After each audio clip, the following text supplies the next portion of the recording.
अब नहीं छूट रहे पात्र लोग, मिल रहा योजनाओं का पूरा लाभ। देश के कोने कोने में पहुंच रही है मोदी की गारंटी वाली गाड़ी। गांव के गरीब व्यक्ति तक, शहर की झुग्गी झोपड़ी तक, सरकार के सभी लाभ पात्र लोगों तक बिना किसी रुकावट के पहुंचे, ये लक्ष्य है पीएम मोदी का। और इस काम को पूरा करने के लिए चलाई गई है मोदी की गारंटी वाली गाड़ी, जिसका नाम है विकसित भारत संकल्प यात्रा। ये यात्रा देश भर के सभी राज्यों के साथ हरियाणा में भी चलाई जा रही है। ये संकल्प यात्रा केंद्र की मोदी सरकार की एक ऐसी पहल है जिसके जरिए देश के ग्रामीण क्षेत्रों तक विकास के कार्य और सरकार की योजनाओं को पहुंचाने का काम किया जा रहा है। लोगों में जागरूकता फैलाने का काम किया जा रहा है। इस यात्रा का उद्देश्य लोगों को केंद्र और राज्य सरकारों द्वारा चलाई जा रही विभिन्न विकास योजनाओं के बारे में बताना है, ताकि कोई भी पात्र लाभार्थी सरकार द्वारा चलाई जा रही जनहितैषी योजनाओं से वंचित न रह जाए। देश भर में ये यात्रा शुरू की गई है। हरियाणा में भी विकसित भारत संकल्प यात्रा 30 नवंबर से शुरू हुई थी। इस यात्रा के तहत अब तक राज्य में करीब 1000 से भी ज्यादा गांवों और वार्डों में कार्यक्रम आयोजित किए जा चुके हैं। इन कार्यक्रमों में लोगों को केंद्र और राज्य सरकारों की योजनाओं के बारे में बताया जा रहा है। साथ ही लोगों को इन योजनाओं का लाभ उठाने के लिए प्रेरित भी किया जा रहा है। इन कार्यक्रमों में लोगों की बड़ी संख्या में भागीदारी देखी जा रही है। बड़ी संख्या में लोग कार्यक्रमों में शिरकत करने पहुंच रहे हैं और सरकारी योजनाओं का लाभ ले रहे हैं।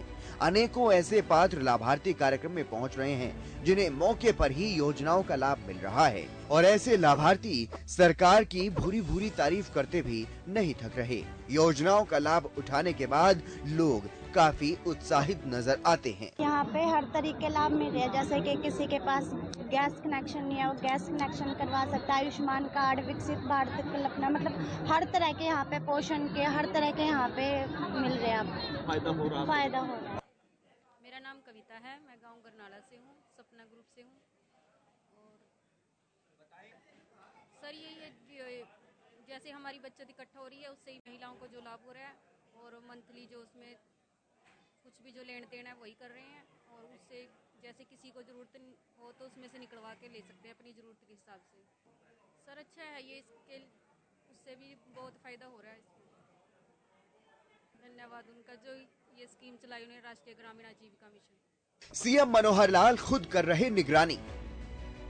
हरियाणा में विकसित भारत संकल्प यात्रा का उद्देश्य लोगों को देश के विकास में भागीदार बनाना है। इस यात्रा के माध्यम से लोगों को ये बताया जा रहा है कि सरकार उनकी बेहतरी के लिए काम कर रही है और अंत्योदय की भावना से तेजी से काम किया जा रहा है। ये यात्रा राज्य के सभी 90 विधानसभा क्षेत्रों में पहुंच रही है और मुख्यमंत्री मनोहर लाल खुद इस यात्रा पर नजर बनाए हुए हैं, फीडबैक ले रहे हैं, ताकि यात्रा के माध्यम से सभी पात्र लोगों को सरकारी योजनाओं का लाभ आसानी से मिल सके। इसी कड़ी में मुख्यमंत्री मनोहर लाल ने वीडियो कॉन्फ्रेंसिंग के जरिए सभी जिले के लगभग सभी विभागों के अधिकारियों के साथ भी बैठक की है। बैठक में DC, SP, CP, SDM, DMC, नगर निगम कमिश्नर, डीपीआरओ के साथ बैठक की गई। मुख्यमंत्री मनोहर लाल ने इन सभी को खास दिशा निर्देश भी दिए हैं। इस यात्रा को सफल बनाने के लिए प्रदेश की मनोहर सरकार ने पूरी ताकत झोंकी हुई है, ताकि केंद्र व प्रदेश सरकार की जन कल्याणकारी योजनाओं को अंतिम व्यक्तियों तक पहुंचाया जा सके। वहीं बीजेपी के प्रदेश अध्यक्ष नायब सैनी ने पिहोवा में आयोजित कार्यक्रम में शिरकत की और विकसित भारत संकल्प यात्रा को लेकर के अपनी प्रतिक्रिया भी दी। लगातार आदरणीय प्रधानमंत्री जी विकसित भारत संकल्प यात्रा, जिसका शुभारंभ 30 तारीख को आदरणीय प्रधानमंत्री जी ने किया, लगातार देश के लोगों से बात कर रहे हैं। प्रधानमंत्री जी की एक सोच है कि कोई भी पात्र व्यक्ति इस लाभ से न छूटे, सरकार की योजना के साथ वो जुड़े, और उसको लेकर के समय समय के ऊपर आदरणीय प्रधानमंत्री जी देश के लोगों से बात करते हैं। हरियाणा के हमारे यशस्वी मुख्यमंत्री आदरणीय मनोहर लाल जी इस यात्रा को लेकर के हर रोज मॉनिटरिंग कर रहे हैं कि कोई भी पात्र व्यक्ति छूटे नहीं, उस तक सरकार की योजना का लाभ पहुंचना चाहिए, और मजबूती से ये दोनों की दो सरकारें, डबल इंजन की सरकारें, हमारी जो विकसित भारत संकल्प एवं जनसंवाद यात्रा है, इसकी चिंता करते हुए लोगों तक लाभ पहुंचाने का काम कर रही है। मैं देख रहा हूं, पहली बार है, क्योंकि 2014 से पहले सरकार वोट ले लेती थी, वोट लेकर के गरीब व्यक्ति सरकार को ढूंढता था, परंतु आज सरकार गरीब व्यक्ति को गांव-गांव के अंदर जाकर के ढूंढ रही है और उसको सरकार की योजना के साथ जोड़ करके लाभ पहुंचाने का काम कर रही है। ये पहली ऐसी नरेंद्र मोदी और मनोहर लाल जी की डबल इंजन की सरकार है। और मैं अपील भी लोगों से करना चाहूँगा कि आने वाले समय के अंदर 2024 में लोकसभा के 10 की 10 यहाँ से सीटें जीत करके तीसरी बार नरेंद्र मोदी जी को देश का प्रधानमंत्री बनाने का काम वो हरियाणा प्रदेश की जनता करेगी। हरियाणा के अंदर भी मनोहर लाल जी के नेतृत्व के अंदर डबल इंजन की सरकार बनेगी। प्रदेश भर के सभी 90 विधानसभा क्षेत्रों में यह यात्रा निकाली जा रही है। जन जन तक सरकारी योजनाओं की जानकारी पहुंचे, इसके लिए सरकार और प्रशासन की तरफ से भरसक प्रयास भी किए जा रहे हैं। रोहतक में आयोजित संकल्प यात्रा के कार्यक्रम में राज्यसभा सांसद अनिल जैन ने शिरकत की। इस मौके पर राज्यसभा सांसद अनिल जैन का ये कहना है कि ये यात्रा सिर्फ यात्रा नहीं है, ऐसा लगता है जैसे पीएम मोदी खुद सभी नागरिकों के साथ जुड़ गए हों और लोगों का दुख दूर करने का काम कर रहे हों। उन्होंने ये भी कहा कि पीएम मोदी के चेहरे पर देश के लोगों को भरोसा है और साल 2024 में मोदी जी एक बार फिर से देश के प्रधानमंत्री बनेंगे। भारत यात्रा के साथ ऐसा लगता है जैसे मोदी जी सब नागरिकों के साथ जुड़े हैं, साथ चल रहे हैं और किस प्रकार से लोगों का कष्ट दूर कर सकते हैं, उनकी दुख दूर कर सकते हैं, उनकी समस्याओं का निवारण कर सकते हैं, ये मोदी जी की कल्पना है। डॉक्टर साहब, 3 राज्यों के जो बड़े राज्य थे वो जीत हासिल हुई है, तो लगता है कि 2024 के लिए फिर तीसरी बार बीजेपी सरकार। ये तो आप खुद ही समझते हैं, जब 3 राज्यों में लोग कहते थे कि हम नहीं आएंगे, हम ये होगा, जाने क्या क्या होगा, छत्तीसगढ़ को बिल्कुल ही नकार दिया था। सबसे अच्छी विक्ट्री, सबसे जोरदार विक्ट्री छत्तीसगढ़ की हुई। तो जिस प्रकार से देश के लोगों ने मोदी जी के चेहरे पर विश्वास किया, हालांकि ये हम सामूहिक नेतृत्व के साथ हर प्रदेश में लड़े थे, लेकिन चेहरा मोदी जी का था। जो मोदी जी के चेहरे पर जो विश्वास दिखाया है देश की जनता ने, मुझे लगता है कि 2024 में कहीं इससे भी ज्यादा बड़े विश्वास के साथ भारतीय जनता पार्टी जीत कर आएगी और मोदी जी फिर से देश के प्रधानमंत्री बनेंगे और देश फिर से और तेजी से खुशहाली के रास्ते में बढ़ेगा। लेकिन दिग्गज नेताओं को जिस तरह दरकिनार किया गया है, शिवराज चौहान हो, वसुंधरा राजे हो, क्या इस तरह पार्टी को थोड़ी नुकसानी होगी? देखिए, दरकिनार की बात ठीक नहीं है। देश में शिवराज जी आखिर 16.5 साल सबसे लंबे समय तक भारतीय जनता पार्टी में कोई 16.5 साल मुख्यमंत्री नहीं रहा है, तो कभी ना कभी तो बदलाव होता ही है। और जो नई पीढ़ी है, जो लोग प्रतीक्षा में हैं, वो लोग आगे आ रहे हैं और जो नेता काम कर चुके हैं उनके मार्गदर्शन में, उनके सहयोग से आगे आ रहे हैं। तात्कालिक रूप से तो जरूर ऐसा लगता होगा तो अभी कभी भी क्षोभ, लेकिन उनको भी अच्छा लगता है कि सब आगे आए और नई पीढ़ी आगे आए। संसद में जो सुरक्षा में चूक हुई है और ये सुरक्षा की चूक निश्चित रूप से ये गंभीर मसला है और कुछ थोड़ी चूक तो जरूर हुई है। इसकी जांच हो रही है, दोषी पकड़े भी गए हैं, आपको पता है, और उनके मकसद कहां से जुड़े हैं, कैसे जुड़े हैं, कौन लोग इसके पीछे हैं, इसकी तहकीकात के बाद जानकारी आएगी। लेकिन तहकीकात भी हो रही है और ईश्वर की कृपा से कोई बड़ा नुकसान नहीं हो पाया है, क्योंकि बाकी चीजें जब पैसा तक, एक सिक्का तक रखवा लेते हैं तो, लेकिन अब जो कैनिस्टर जो लाए थे, अब वो जूते में दबाकर पाउडर, स्मोक बम नहीं था, वो पाउडर था। उसकी प्रक्रिया ऐसी होती है कि जो निकल सकता है तेजी से प्रेशर के साथ, स्प्रे जैसा। तो लेकिन फिर भी ये भी नहीं होना चाहिए, ये निश्चित रूप से एक चूक है और इसके ऊपर जो एजेंसीज हैं वो जांच कर रही हैं। जरूर दूध का दूध, पानी का पानी सामने आएगा। सब एक आखिरी सवाल, 15 सांसदों की जो सदस्यता है वो निलंबन किया गया है, रद्द की गई है, जिसमें 14 लोकसभा के, 1 राज्यसभा का। तो जो आवाज कह रहे हैं कि जो आवाज उठाता है उसका निलंबन करते हैं। अच्छा, ये बताओ, आवाज उठाने का तरीका होता है। मैं राज्यसभा में हूँ, जो डेरेक ओब्रायन को पिछले 3-5 बार चेतावनी देकर छोड़ा भी गया है, लेकिन जिस प्रकार से आप चेयरमैन की कुर्सी के पास जाकर पटक कर और इतने अपमानजनक दृष्टि से आप बात करोगे तो देश के लोग क्या देखेंगे, कैसे सांसद हैं।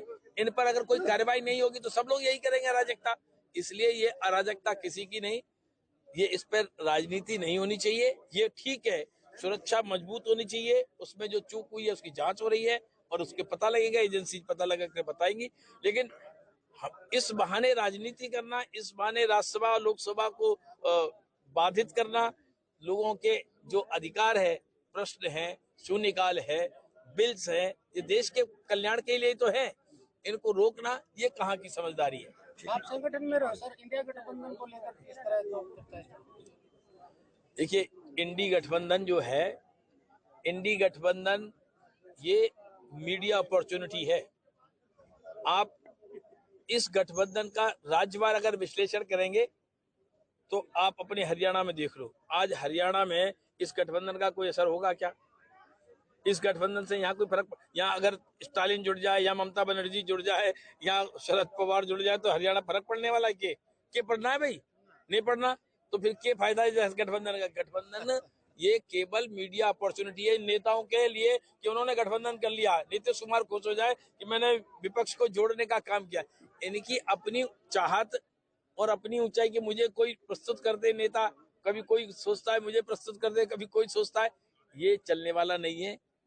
ममता बनर्जी ने वापस ले लिया, अखिलेश ने वापस ले लिया, बाकी और गठबंधन के साथी लोग गए नहीं, तमिलनाडु में है नहीं, आंध्रा में है नहीं, तेलंगाना में है नहीं, केरल में कम्युनिस्ट और कांग्रेस लड़ते हैं, तो ये कहाँ का गठबंधन है? कोई गठबंधन है नहीं, ये मीडिया अपॉर्चुनिटी है। और केंद्र के जो राष्ट्रीय स्तर के कुछ नेता हैं अन्य पार्टियों के, उनकी एक तरह से बौद्धिक जुगाली है बस। पीएम मोदी का लाभार्थियों से संवाद।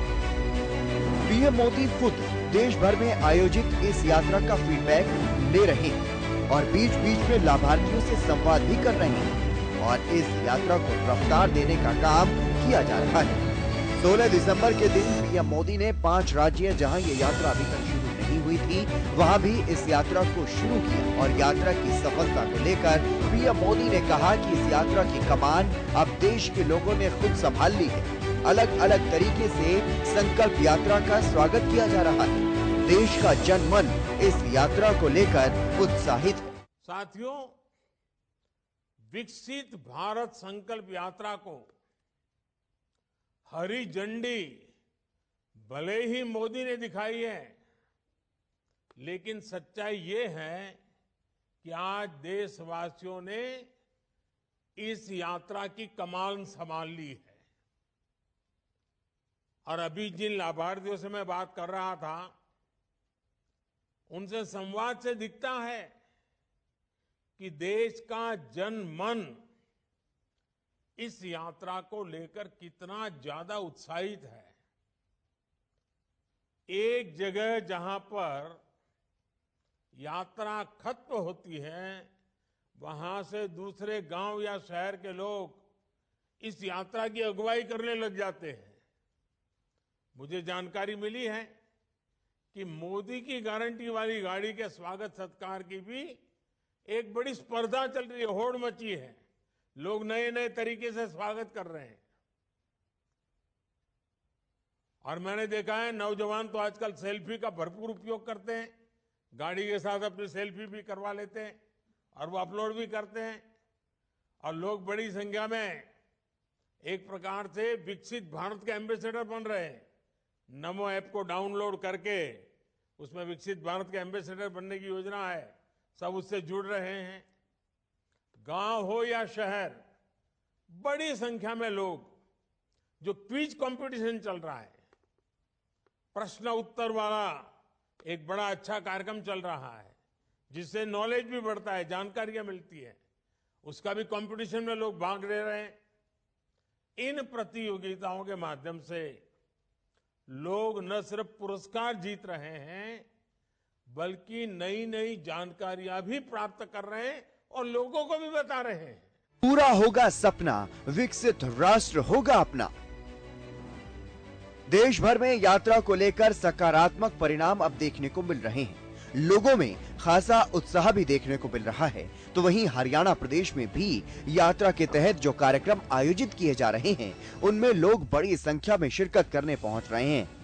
इस यात्रा के माध्यम से केंद्र की मोदी सरकार और राज्य की मनोहर सरकार की योजनाओं के बारे में न सिर्फ लोग जानकारी हासिल कर रहे हैं, बल्कि अनेकों पात्र लोग योजनाओं का लाभ भी उठा रहे हैं। इस यात्रा से लोगों में देश के विकास के प्रति जागरूकता बढ़ रही है। इस यात्रा के माध्यम से लोगों को देश के विकास में भागीदार बनाना संभव हो पा रहा है। जो रुझान लोगों में अब देखने को मिल रहा है, उससे अब विकसित भारत का जो सपना पीएम मोदी ने देखा है, इसके लिए लक्ष्य भले ही साल 2047 का रखा गया हो, लेकिन अगर देश का प्रत्येक नागरिक इसी तरह से भागीदार बना तो ये सपना हकीकत में बदलते ज्यादा देर नहीं लगेगी और देश साल 2047 से पहले ही विकसित देशों की सूची में शामिल हो जाएगा। और पीएम मोदी भी तो यही चाहते हैं कि देश के हर नागरिक में ये जज्बा पैदा हो कि जब साल 2047 में भारत की आजादी के 100 साल पूरे हों, तब तक देश विकसित होके रहेगा।